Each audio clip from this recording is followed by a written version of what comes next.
দেখুন, আমি আপনাকে বলি যে আপনারা যেসব তথ্যের সমাহার করছেন, এই তথ্যের সমাহার করে যেটা বলার চেষ্টা করছেন যে বিএসএফ জাতীয় স্বার্থে কাজ করে।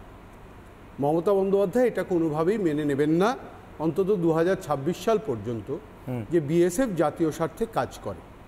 তার কারণ দু একটা আছে। মমতা বন্দ্যোপাধ্যায় প্রথম কথা যে রাজনীতিটা করেন, সে রাজনীতিটার নাম হচ্ছে দোষারোপের রাজনীতি আর ভাগাভাগির রাজনীতি। সুতরাং দোষারোপের যে রাজনীতি, সেই দোষারোপের রাজনীতিতে উনি মাইলেজ পান এবং 2-3 বার তিনি পেয়েওছেন। এই ভাগাভাগির রাজনীতিটা উনি নিজেকেও ভাগ করেন। কিভাবে করেন? উনি প্রশাসক হিসেবে একভাবে দেখেন নিজেকে, আর রাজনীতিবিদ হিসেবে দেখেন একভাবে।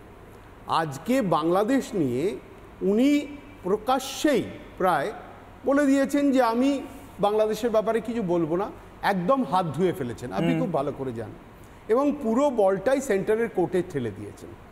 এইবার সেন্টারের কোর্টে বল ঠেলে দেওয়ার পরে যে ঘটনাগুলো ঘটছে, সেই ঘটনাগুলো সম্বন্ধে উনি জানেন না এরকম নয়।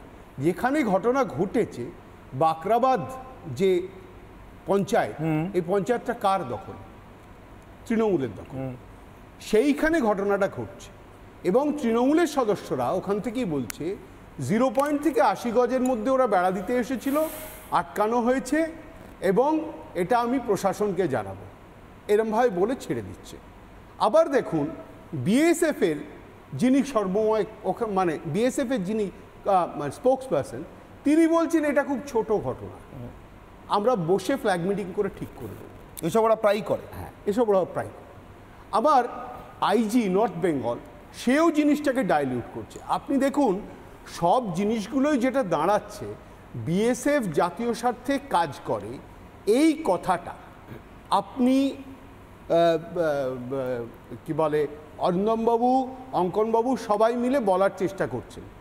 এই বিএসএফ জাতীয় স্বার্থে কাজ করে, এটা কেন আপনাদের বলতে হচ্ছে? তার কারণ একটাই, মমতা বন্দ্যোপাধ্যায় এটা বলতে রাজি নন এই মুহূর্তে বিএসএফ জাতীয় স্বার্থে কাজ। বেশ, উনি কি জাতীয় স্বার্থে একবার বন্দে মাতরম বলতেও রাজি নন? এবার বন্দে মাতরম স্লোগানটা আপনাকে কতগুলো জিনিস বুঝতে হবে।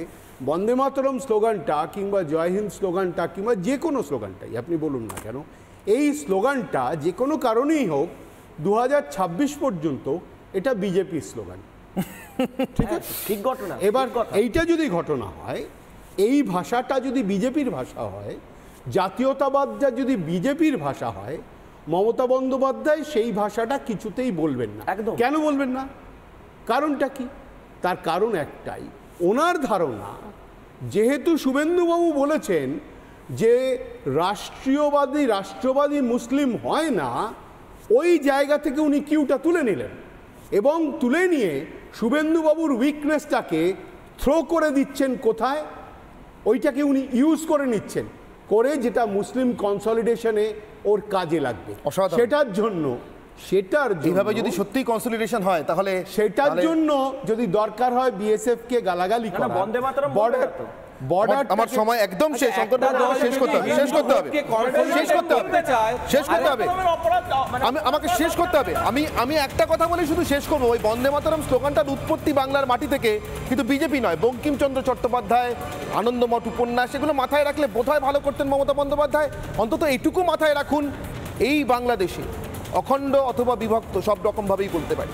এই পশ্চিমবঙ্গের মাটিতেও যখন বাংলা এক ছিল, তখন ব্রিটিশ পুলিশ বন্দে মাতরম বলার অপরাধে যদি কাউকে 100 ঘা বেত চালানোর শাস্তি দিয়েছে, প্রথম ঘা বেতটা পড়ার পরে যত জোরে বন্দে মাতরম উচ্চারিত হয়েছে, 100 নম্বর ঘা বেতটা পড়ার পরে 100 গুণ জোরে মানুষ বলেছে বন্দে মাতরম। তাই যদি অভ্যাস বসে রাজনীতির জন্য বন্দে মাতরম না বলে থাকেন, তাহলে এখনো বলছি মমতা বন্দ্যোপাধ্যায় সময় আছে।